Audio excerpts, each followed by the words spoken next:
Hello students, तो आज हम करेंगे आपकी हिंदी में पार्ट 8 यानी कि गद्य भाग का पहला पार्ट, जिसका नाम है पंच परमेश्वर। और इसके लेखक हैं मुंशी प्रेमचंद। तो मुंशी प्रेमचंद जी का नाम आपने सुना होगा, ये बहुत ही प्रसिद्ध लेखक रहे हुए हैं हिंदी साहित्य में। तो चलो हम फटाफट पहले इनका छोटा सा लेखक का परिचय देख लेते हैं, क्योंकि जब भी हम इसका सारांश लिखते हैं, यानी कि आपके एग्ज़ाम में जब भी इसका सारांश पूछेगा या इसकी समरी, जिसको हम इंग्लिश में समरी बोलते हैं, तब आपको ये लेखक परिचय थोड़ा सा लिखना होता है। तो इनमें से कुछ इम्पॉर्टेंट पॉइंट्स मैं आपको बताऊंगी जो आपको एग्ज़ाम में इनके लेखक के परिचय में ज़रूर लिखना है, जिससे कि आप अच्छे मार्क्स गेन कर सकते हैं। तो शुरू करते हैं। हिंदी कथा साहित्य के कुशल चितेरे मुंशी प्रेमचंद का जन्म 31 जुलाई 1880 को बनारस शहर में 4 मील दूर लम्ही नामक गांव में हुआ था। इनका वास्तविक नाम धनपत राय था। पिता का नाम मुंशी अजायब लाल तथा माता का नाम आनंदी था। पिता डाकखाने में किरानी थे। धनपत राय पहले उर्दू में नवाब राय नाम से लिखते थे। उर्दू में प्रकाशित उनका पहला कहानी संग्रह सोजे वतन अंग्रेज सरकार ने जब्त कर लिया, तो उन्होंने प्रेमचंद नाम से हिंदी में लिखना आरंभ किया। आजीविका के लिए शिक्षक की नौकरी की तथा डिप्टी इंस्पेक्टर भी बने। 8 अक्टूबर 1936 को उनका देहांत हो गया। तो क्या कहा जा रहा है कि हिंदी कथा साहित्य में मुंशी प्रेमचंद जो है बहुत ही एक कुशल चितेरे रहे हैं।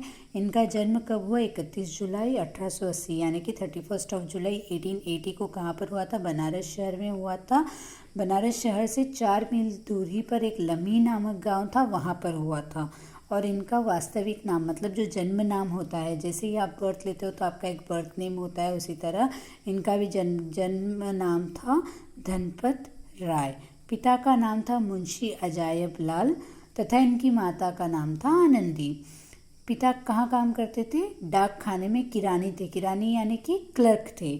और धनपत राय पहले उर्दू में अपना नाम क्या लिखा करते थे? नवाब राय। तो इनका जो सबसे पहला कहानी संग्रह है उसका नाम था सोजे वतन, जो अंग्रेज़ों ने अपने कब्ज़े में कर लिया था, मतलब अपने जब्त में ले लिया। तो उन्होंने फिर किस नाम से अपनी कहानियाँ लिखना शुरू की? प्रेमचंद के नाम से अपनी कहानियाँ लिखना आरंभ की। और आजीविका के लिए, मतलब कहानी लिखना, ये सब करना, तो ये इनका शौक था। ठीक है, इट वॉज साइड वर्क। पर परमानेंटली ये क्या करते थे? शिक्षक की नौकरी तथा डिप्टी इंस्पेक्टर भी बने। और इनका निधन कब हुआ? 8 अक्टूबर 1936, 8 अक्टूबर 1936 को इनका देहांत हो गया। प्रेमचंद जीवन भर आर्थिक तंगी से जूझते रहे। नौकरी में बार बार हो रहे तबादले, नई नई सामाजिक समस्याएं एवं पारिवारिक झंझटों से तंग आकर प्रेमचंद सब कुछ छोड़कर साहित्य रचना में लग गए। उन्होंने लगभग 300 कहानियाँ तथा 14 उपन्यासों की रचना की। उनकी गिनती संसार के महान लेखकों में होती है। आगे चलकर उन्हें उपन्यास सम्राट, महान कहानीकार, कलम का सिपाही जैसी उपाधियों से विभूषित किया गया। उनकी सभी कहानियाँ मानसरोवर के 8 भागों में संकलित है। नमक का दारोगा, शतरंज के खिलाड़ी, ठाकुर का कुआं, परीक्षा, बूढ़ी काकी, पूस की रात, कफन, सवासेर गेहूं आदि उनकी सर्वश्रेष्ठ कहानियों में से है। गबन, गोदान, सेवा सदन, निर्मला, प्रेमाश्रम, कर्मभूमि, रंगभूमि, कायाकल्प, प्रतिज्ञा और मंगलसूत्र अपूर्ण उपन्यास हैं। इसके अतिरिक्त प्रेमचंद ने हंस, मर्यादा, जागरण आदि पत्रों का संपादन भी किया। तो क्या कहा जा रहा है स्टूडेंट्स इसमें कि तो ही वॉज अ टीचर, मतलब वो शिक्षक होते हुए फिर उन्होंने डिप्टी इंस्पेक्टर की भी नौकरी करी, फिर भी वो कई आर्थिक तंगी, मतलब he was facing the money problem. Okay, तो आर्थिक तंगी से जूझते रहे। नौकरी में बार बार हो रहे तबादले, है ना, मतलब नौकरी में बार बार उनके चेंजेस आ रहे थे, लोग उन्हें दबा रहे थे, बहुत सारी कठिनाइयों का उनको सामना करना पड़ रहा था और नई नई सामाजिक समस्या एवं पारिवारिक झंझट, सामाजिक समस्या मतलब सोसाइटी की वजह से जो भी उनके प्रॉब्लम्स हो रही थी और जो भी पारिवारिक झंझटें मीन्स फैमिली प्रॉब्लम से तंग आकर उन्होंने क्या किया, सब कुछ छोड़ दिया और सिर्फ साहित्य रचना में लग गए। उन्होंने पूरी कितनी कहानियाँ लिखी, 300 कहानियाँ और कितने उपन्यास, 14 उपन्यासों की रचना की। उनकी गिनती संसार के महान लेखकों में होती है। फिर उन्हें एक उपन्यास सम्राट नाम से उपाधि दी गई, जैसे हम पद्म विभूषण अवार्ड देते हैं और भारत रत्न का एक अवार्ड देते हैं, उसी तरह उन्हें उपन्यास सम्राट का और महान कहानीकार और कलम का सिपाही जैसी उपाधियों से विभूषित किया गया। फिर उनकी सभी कहानियाँ मानसरोवर के 8 भागों में संकलित है। किसमें? मानसरोवर के 8 भागों में संकलित है। और नमक का दरोगा, शतरंज खिलाड़ी, ठाकुर का कुआं, शतरंज के खिलाड़ी, ठाकुर का कुआं, परीक्षा, बूढ़ी काकी, पूस की रात, कफन, सवा सिर गेहूं आदि उनकी सर्वश्रेष्ठ कहानियों में से, मतलब ये बहुत ही फेमस कहानियाँ हैं। और जो उपन्यास उनके पूरे नहीं हुए, जैसे कि गबन, गोदान, सेवा सदन, निर्मला, प्रेमाश्रम, कर्मभूमि, रंगभूमि, कायाकल्प, प्रतिज्ञा और मंगलसूत्र, ये जो उपन्यास है ये उनके अपूर्ण उपन्यास है, मतलब पूरे नहीं हुए। इसके अतिरिक्त प्रेमचंद ने हंस, मर्यादा, जागरण आदि पत्रों का संपादन भी किया। इन पेपर्स को भी उन्होंने निकाला। देन अब अगर आपके एग्ज़ाम के पॉइंट ऑफ व्यू से अगर हम देखते हैं तो हमें सिर्फ यह लिखना है कि एक्चुअल में उनका जन्म कब हुआ, मीन्स 31 जुलाई ऑफ 1980। पहले उनका नाम था धनपत राय, फिर उनके पिता का नाम मुंशी अजायबलाल और उनकी माता का नाम आनंदी था। लेकिन उनका जो पहला कहानी संग्रह था सोचे वतन, वो अंग्रेज़ों ने जब्त कर लिया, इसलिए उन्होंने अपना नाम प्रेमचंद लिखना शुरू कर दिया। फिर आपको ये लिखना है कि ये सब नहीं लिखना है जीवन भर आर्थिक तंगी से जूझते रहे, ये सब नहीं लिखना है। आपको डायरेक्टली ये लिखना है कि उन्हें उपन्यास सम्राट, महान कहानीकार और कलम का सिपाही उपाधियों से विभूषित किया गया और उनकी कहानियाँ मानसरोवर के 8 भागों में संकलित है। और उनकी फेमस 2-3 कहानी के नाम लिख देना, इतने सारे लिखने की ज़रूरत नहीं है, और इनमें से भी 2 से 3 उपन्यास के नाम लिख देना। फिर उनका देहांत कब हुआ यह आप लिख दोगे तो आपका जो लेखक का परिचय है वो पूरा हो जाएगा। अब हम आते हैं अपने लेसन के ऊपर।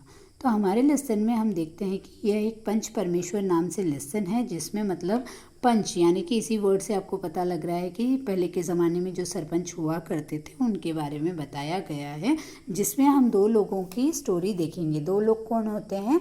अलगू चौधरी और जुम्मन शेख, मीन्स एक मुस्लिम और एक हिंदू है। वो दोनों बहुत ही बेस्ट फ्रेंड्स होते हैं और एक फ्रेंड जो है वो पंचों में होता है और एक फ्रेंड जो है वो पंचों में नहीं होता है। तो कुछ समय ऐसा आता है कि जो पंचायत में होता है वो कभी तो अपने फ्रेंड के फेवर में डिसीजन ले पाता है और कभी नहीं ले पाता है, डिपेंड्स ऑन द सिचुएशन। तो जब वो फेवर में डिसीजन लेता है तो वो बहुत अच्छा है, बहुत अच्छा फ्रेंड है, और जब वो डिसीजन नहीं ले पाता उसके फेवर में बिकॉज ऑफ हिज मिस्टेक्स, तो वो अच्छा दोस्त नहीं है। बस इसी चीज़ को यहाँ पर दिखाया गया है। तो आइए हम देखते हैं।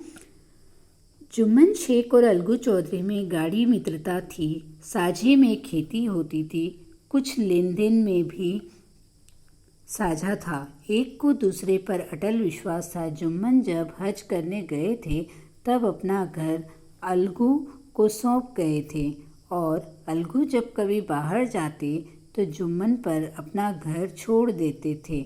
उनमें न खान पान का व्यवहार था न धर्म का नाता, केवल विचार मिलते थे। मित्रता का मूल मंत्र भी यही है। तो क्या कह रहे हैं कि जुम्मन शेख और अलगू चौधरी में दोनों में बहुत ही गाढ़ी मीन्स बहुत ही पक्की वाली दोस्ती थी, बहुत ही अच्छी मित्रता थी। साझे में दोनों क्या करते थे? खेती करते थे, कुछ लेन देन में भी साझा था, मतलब एक दूसरे पर विश्वास था और दोनों मिलजुल कर ये काम करते थे।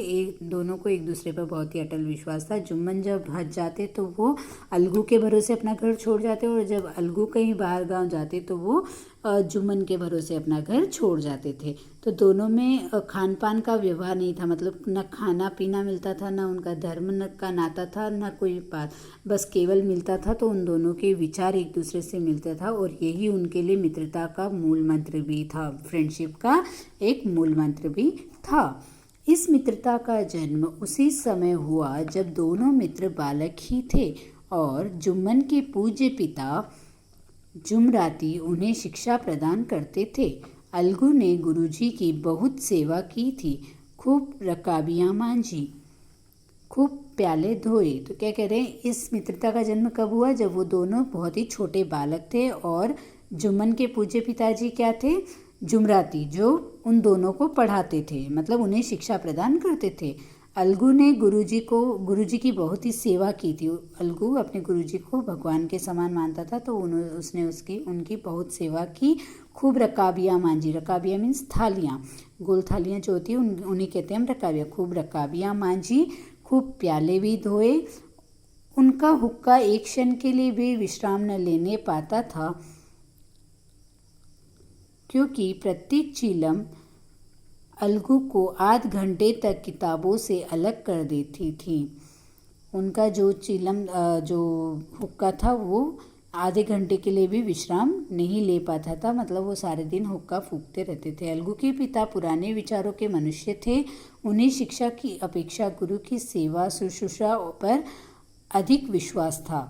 वह कहते थे कि विद्या पढ़ने से नहीं आती, जो कुछ होता है गुरु के आशीर्वाद से, बस गुरुजी की कृपा दृष्टि चाहिए। अतएव यदि अलगू पर जुमराती शेख के आशीर्वाद अथवा सत्संग का कुछ फल न हुआ तो यह मानकर संतोष कर लेगा कि विद्योपार्जन में मैंने यथाशक्ति कोई बात उठा नहीं रखी। विद्या उसके भाग्य ही में न थी तो कैसे आती। तो क्या कहा जा रहा है दोस्त स्टूडेंट्स यहाँ पर, कि अलगू के पिता जो थे वो पुराने विचारों के थे। वो शिक्षा दीक्षा इन सब में नहीं मानते थे। वो समझते थे कि अगर गुरु का आशीर्वाद होगा तो आपको शिक्षा अपने आप आ जाएगी। तो वो क्या कहते हैं कि गुरु के आशीर्वाद से ही सब कुछ हो जाता है, तो बस गुरुजी की कृपा दृष्टि ही अपने शिष्य पर बनी रहनी चाहिए। लेकिन यहाँ पर जो इनके गुरुजी थे वो इन सब विचारों को नहीं मानते थे। मतलब जो गुरुजी थे जुमराती शेख, वो इन सब को नहीं मानते थे। वो मानते थे कि जो आप करोगे उसी के जितना आप पढ़ोगे आपको उतने ही मार्क्स मिलेंगे। और यहाँ पर इसके अलगू के पिताजी कह रहे हैं कि समझो कल को अगर जो उनका अलगू है अगर वो शिक्षा में उत्तीर्ण नहीं हो पाया तो वो यह समझेंगे कि शिक्षा उसके भाग्य में लिखी ही नहीं थी। मगर जुमराती शेख स्वयं आशीर्वाद के कायल न थे। उन्हें अपने सोटे पर अधिक भरोसा था और उसी सोटे के प्रताप से आज आसपास के गांवों में जुम्मन की पूजा होती थी।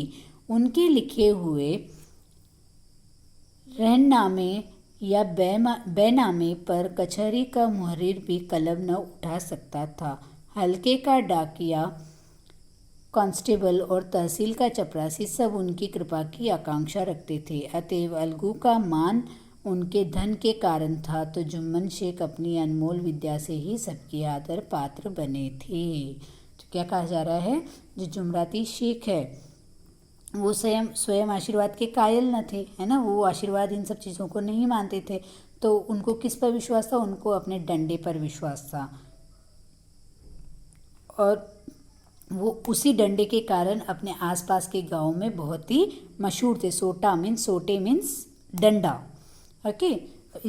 और उनके लिखे हुए रहननामे या बैनामे, मतलब वो जो कुछ भी लिख देते थे या जो कुछ भी बोलते थे वही फाइनल होता था। उस चीज़ को ना कोर्ट का जो रजिस्ट्रार जो लिखता है क्लर्क, वो भी कुछ नहीं कर सकता था, और न ही किसी हल्के का डाकिया मीन्स किसी भी इलाके का डाकिया या कांस्टेबल या तहसीलदार कोई भी कुछ भी नहीं कर पाता था या उसे बदल नहीं पाता था वो, क्योंकि वो सब भी उसका बहुत ही सम्मान करते थे। और जो अलगू थे वो धर्म के कारण अलगू का मान क्यों रखते थे लोग, अलगू का सम्मान क्यों करते थे, क्योंकि उसके पास बहुत धन था। तो जुम्मन वो अपनी विद्या से सबके आदर पात्र बने थे। अब देखो इसका पार्ट 2 स्टार्ट हो रहा है। जुम्मन शेख की एक बूढ़ी खाला मौसी थी। उसके पास बहुत थोड़ी सी मिल्कियत थी, परंतु उसके निकट संबंधियों में कोई न था। जुम्मन ने लंबे चौड़े वादे करके वह मिल्कियत अपने नाम लिखवा ली थी। जब तक दान पात्र की रजिस्ट्री न हुई थी तब तक खालाजान का खूब आदर सत्कार किया गया। उन्हें खूब स्वादिष्ट पदार्थ खिलाए गए। हलवे पुलाव की वर्षा सी की गई, पर रजिस्ट्री की मोहर ने इन खातिरदारियों पर भी मानो मोहर लगा दी। जुम्मन की पत्नी करीमन रोटियों के साथ कड़वी बातों के कुछ तेज तीखे सालन भी देने लगी। जुम्मन शेख भी निष्ठुर हो गए। अब क्या कह रहे हैं, जुम्मन शेख की कौन थी, एक मौसी थी। मौसी का मुस्लिम वर्ड है खाला। ओके, खाला मीन्स मौसी। मौसी थी, उनके पास बहुत थोड़ी सी मिल्कियत थी। मिल्कियत मीन्स उनके पास कुछ ज़मीन जायदाद थी, परंतु उसके निकट संबंधियों में कोई नहीं था। मतलब उनके बेटा बेटी जो उनकी जायदाद को संभाल पाए वो कोई नहीं था। तो जुम्मन ने लंबे चौड़े वादे करके अपनी मौसी से बहुत सारे लंबे चौड़े वादे किए। जब तक उन्होंने वह सारी जायदाद जुम्मन के नाम नहीं की तब तक उन्हें बहुत अच्छे अच्छे पकवान बना के खिलाए, पुलाव बना करके खिलाए। पर जैसे ही उन्होंने मतलब मोहर लगा दी, रजिस्ट्री कर दी, सब कुछ उनके नाम कर दिया जुम्मन के नाम, तब उनकी पत्नी ने क्या किया, मतलब उनकी खातिरदारी पर भी मोहर लग गई। मीन्स कि उन्हें ना अच्छा खाना मिल रहा था, ना पीने को पानी मिल रहा था, ना पहनने को अच्छे कपड़े मिल रहे थे। तो जुम्मन की पत्नी, क्या नाम था जुम्मन की पत्नी का, नाम था करीमन। वो रोटियों के साथ साथ कड़वी बातों के कुछ तेज तीखे सालान भी देने लगी। मीन्स वो जब भी बासी कुसी रोटी भी देती तो वो उसे सुना कर के देती, कुछ ना कुछ मतलब उल्टा सुल्टा बोल करके कुछ ना कुछ सुना कर देती। अब बेचारी खाला जान को प्राय नित्य ही ऐसी बातें सुननी पड़ती थी। बुढ़िया न जाने कब तक जिएगी, 2-3 बीघे ऊसर क्या दे दिया, मानो मोल ले लिया है। बघारी दाल के बिना रोटियां नहीं उतरती। जितना रुपया इसके पेट में झोंक चुके उतने से तो अब तक गांव मोल लेते। तो यहाँ पर क्या कह रही है उनकी बीवी, खालाजान को हर दिन किस तरह की बातें सुननी पड़ती थी उसके बारे में बताया गया है यहाँ पर कि ये जो बुढ़िया है पता नहीं ये कब तक जिएगी। 2-3 बीघे ऊसर क्या दे दिया, मीन्स 2-3 बीघा ज़मीन क्या दे दी, मानो इसने हमें तो खरीद लिया है, मोल ले लिया है, मीन्स हमें खरीद लिया है। और ये जब भी खाना खाती है तो बघारी और दाल के बिना रोटियां नहीं उतरती। मतलब इनको खाने में 2 से 3 चीज़ें चाहिए, बिना उसके खाना तो खाती नहीं है। और वो कहती है कि जितना रुपया इनके पेट में झोंक चुके, मतलब उनको खाना खिलाने में लगा चुके हैं, उतने में तो हम आज तक एक गाँव खरीद लेते। इस तरह की बातें वो उन्हें सुनाया करती थी। कुछ दिन खालाजान ने सुना और सहा, पर जब न सहा गया तब जुम्मन से शिकायत की। जुम्मन ने स्थानीय कर्मचारी गृहस्वामी के प्रबंध में दखल देना उचित न समझा। कुछ दिन तक और यूं ही रो धोकर काम चलता रहा। अंत में एक दिन खाला ने जुम्मन से कहा, बेटा तुम्हारे साथ मेरा निर्वाह न होगा, तुम मुझे रुपए दे दिया करो, मैं अपना पका खा लूँगी। देखो अब वो बूढ़िया मौसी जो है वो इतनी परेशान हो गई, क्योंकि वो कुछ दिन तक तो सुनती रही और सहती रही सब कुछ, पर जब सहा न गया, मतलब जब सहन शक्ति से बाहर हो गया, तब उन्होंने जुम्मन से शिकायत की। और तब जुम्मन ने क्या किया, स्थानीय गृहस्वामी मीन्स वो गृह गृहस्थी में बोलना नहीं चाह रहे थे कि वह लेडीज़ के बीच में मैं क्यों बोलूं। ओके, तो उन्होंने कुछ नहीं बोला और दखल देना उचित नहीं समझा। ओके। तो कुछ दिन तक और यूं ही रो धो कर काम चलता रहा। तो फिर भी मौसी कुछ दिन तक फिर भी काम चला रही थी अपना, रोके धोके जैसे भी करके। लेकिन फिर अंत में क्या हुआ, थोड़े दिन बाद फिर मौसी ने बोला कि भाई जुम्मन बेटा, तुम्हारे साथ में मेरा निर्वाह नहीं होगा, मतलब मैं तुम्हारे साथ और नहीं रह सकती। तुम मुझे महीने कुछ सैलरी मीन्स सैलरी के रूप में मीन्स कुछ पैसे दे दिया करो, जिससे मैं अपना गुजारा कर लूँगी, मैं अपना खुद ही पका लूँगी और खा लूँगी। जुम्मन ने धृष्टता के साथ उत्तर दिया, रुपए क्या यहाँ फलते हैं? खाला ने नम्रता से कहा, मुझे कुछ रूखा सूखा चाहिए भी कि नहीं? जुम्मन ने गंभीर स्वर से जवाब दिया, तो कोई यह थोड़े ही समझा था कि तुम मौत से लड़कर आई हो। क्या कह रहे हैं यहाँ पर? जुम्मन ने दुष्टता के साथ उत्तर दिया, रुपए क्या यहाँ फलते हैं? क्योंकि जब खाला ने उनसे पैसे मांगे कि भाई महीने तुम मुझे कुछ पैसे दे दिया करो और मैं अपना खुद ही पका लूँगी और खा लूँगी, तब जुम्मन ने गुस्से में आकर कहा जोर से कि क्या रुपए पेड़ पर लगते हैं जो हम तोड़ कर आपको दे दें? तो खाला ने बड़ी नम्रता से क्या कहा कि मुझे कुछ न कुछ रूखा सूखा तो चाहिए कि भी नहीं, भूख खाने के लिए, क्या मैं भूखी मर जाऊँ? जीने के लिए कुछ न कुछ रूखा या सूखा तो मुझे खाना ही पड़ेगा। तो जुम्मन ने गंभीर स्वर में जवाब दिया, मीन्स बहुत ही ऊंचे स्वर में, बहुत ही अलग टोन में उन्होंने मौसी को रिप्लाई दिया कि तो कोई ये थोड़ी ही समझा था, मतलब हम लोगों ने थोड़ी ना समझा था कि आप यूँ मौत से लड़कर आ जाओगी वापस। ओके। खाला बिगड़ गई, उन्होंने पंचायत करने की धमकी दी। जुम्मन हंसे, जिस तरह कोई शिकारी हिरन को जाल की तरफ जाते देखकर मन ही मन हंसता है। वह बोले, हाँ ज़रूर, पंचायत करो, फैसला हो जाए। मुझे भी यह रात दिन की खटखट पसंद नहीं। तो क्या कह रहे हैं, खाला बिगड़ गई, खाला को गुस्सा आ गया, मौसी को गुस्सा आ गया और उन्होंने क्या किया, जुम्मन को धमकी दी। किस बात की धमकी दी? कि मैं पंचायत बिठाऊंगी। जुम्मन हंसे, जुम्मन हंसने लगे। पंचायत की धमकी देने पर जुम्मन ने क्या किया, वो हंसने लगे, जिस तरह कोई शिकार हिरन को जाल की तरफ आते देखकर मन ही मन हंसता है। मतलब कि जब भी आप जंगल में देखते हो कि हिरन जब जाल की तरफ आता है तो शिकारी हंसता है, सेम इसी तरह जुम्मन भी हंसने लगा। वह बोले, हाँ ज़रूर, पंचायत करो, मुझे कोई डर नहीं है, फैसला तो हो ही जाना चाहिए, क्योंकि मैं भी ये रोज़ रोज़ की जो खटपट हो रही है घर में लेडीज़ के बीच में, मैं इन सबसे तंग आ गया हूँ, तो प्लीज़ आप पंचायत बिठा लो, मुझे कोई प्रॉब्लम नहीं है। अब आते हैं हम अपने नेक्स्ट पेज नंबर 45 पर। पंचायत में किसकी जीत होगी, इस विषय में जुम्मन को कुछ भी संदेह न था। आसपास के गांवों में ऐसा कौन था जो उसके अनुग्रहों का ऋणी न हो? ऐसा कौन था जो उसको शत्रु बनाने का साहस कर सके?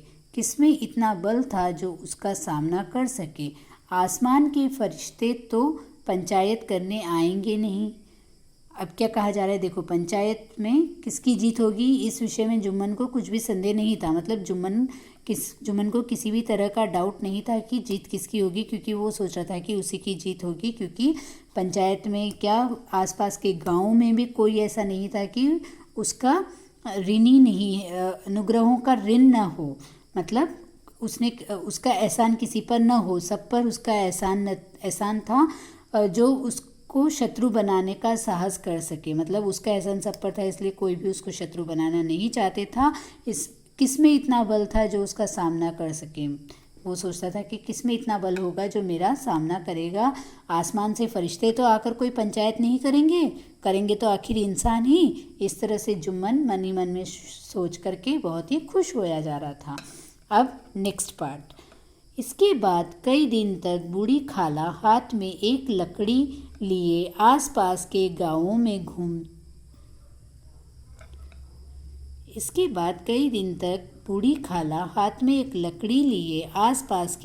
में घूमती रही। कमर झुककर कमान हो गई थी।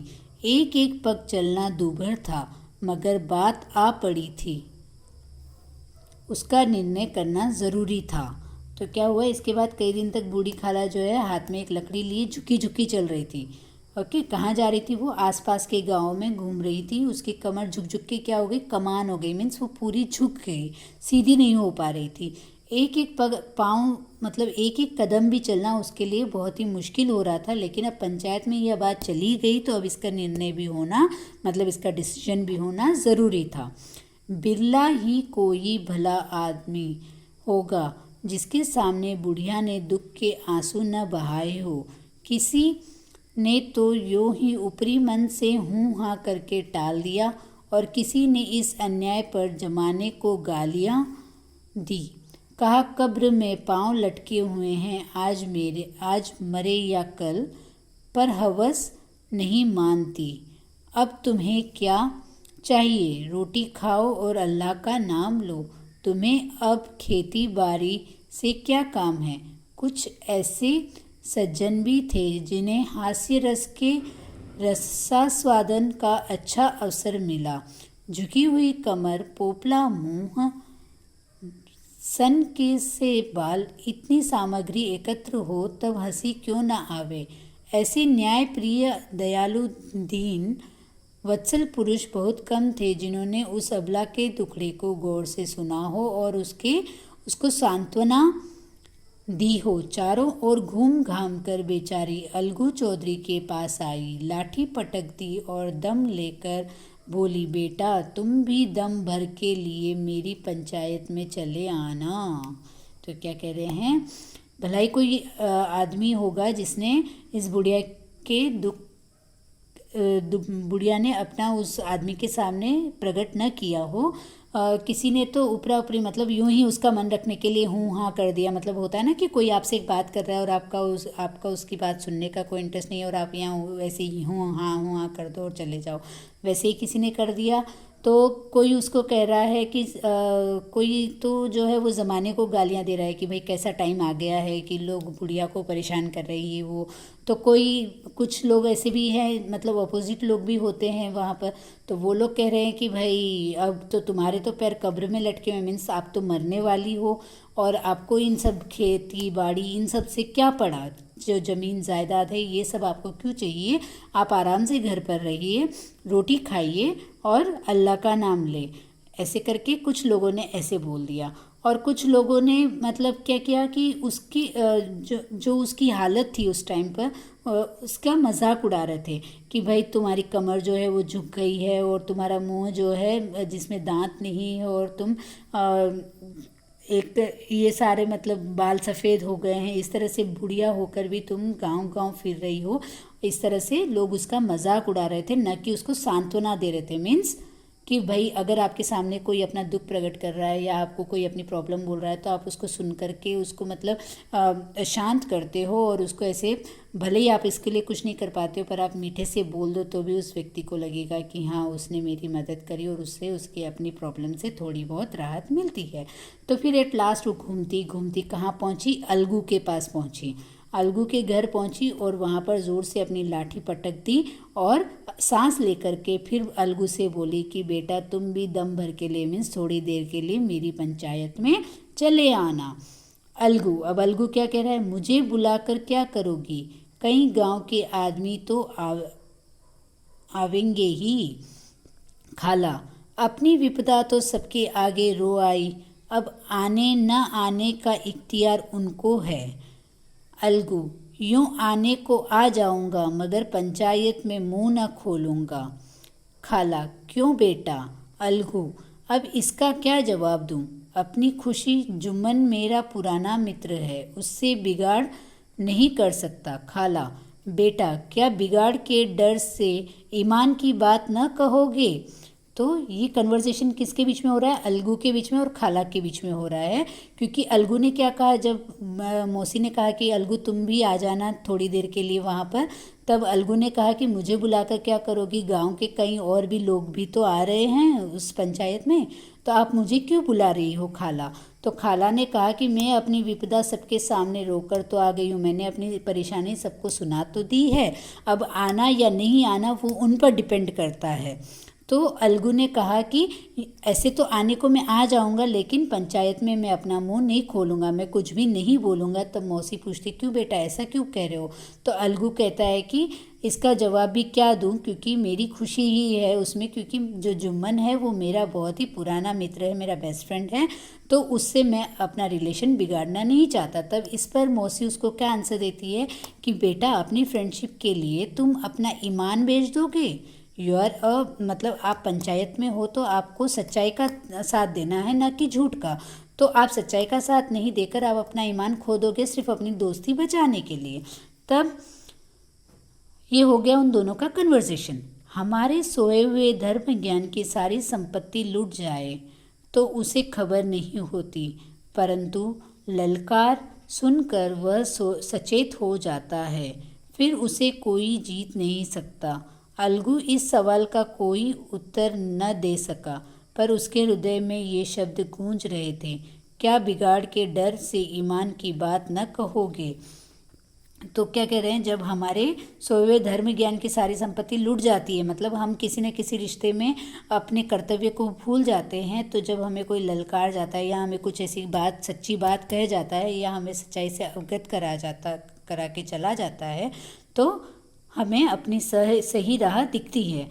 तो भले ही वो ये सब कुछ कहकर चली गई, पर ये जो लाइन थी कि क्या बिगाड़ के डर से ईमान की बात न कहोगी, यह बात जुम्मन को क्या कहते हैं इसको, सॉरी, अलगू को बहुत ही मतलब परेशान कर रही थी, और ये शब्द जो है उसके कानों में गूंज रहे थे कि अब वो क्या करे, किसका साइड ले, बुढ़िया का या अलगू का।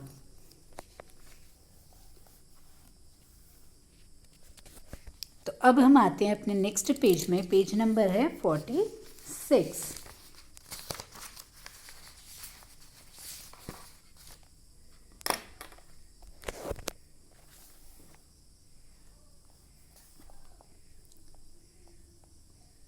संध्या समय एक पेड़ के नीचे पंचायत बैठी है। शेख जुम्मन ने पहले से ही फर्श बिछा रखा है।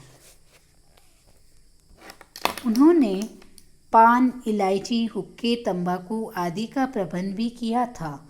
हाँ, वह स्वयं अलबत्ता अलगू चौधरी के साथ ज़रा दूर पर बैठे हुए थे। जब पंचायत में कोई आ जाता था तब दबे हुए सलाम से उसका स्वागत करते थे। जब सूर्य अस्त हो गया और चिड़ियों की कुलर्वयुक्त पंचायत पेड़ों पर बैठी, तब यहाँ भी पंचायत शुरू हुई। फर्श की एक एक अंगुल जमीन भर गई, पर अधिकांश दर्शक ही थे। निमंत्रित महाशयों में से केवल वे ही लोग पधारे थे जिन्हें जुम्मन से अपनी कुछ कसर निकालनी थी। एक कोने में आग सुलग रही थी। नाई ताबड़तोड़ चिलम भर रहा था। यह निर्णय करना असंभव था कि सुलगते हुए उपलों से अधिक धुआं निकलता था या चिलम के दमों से। लड़के इधर उधर दौड़ रहे थे। कोई आपस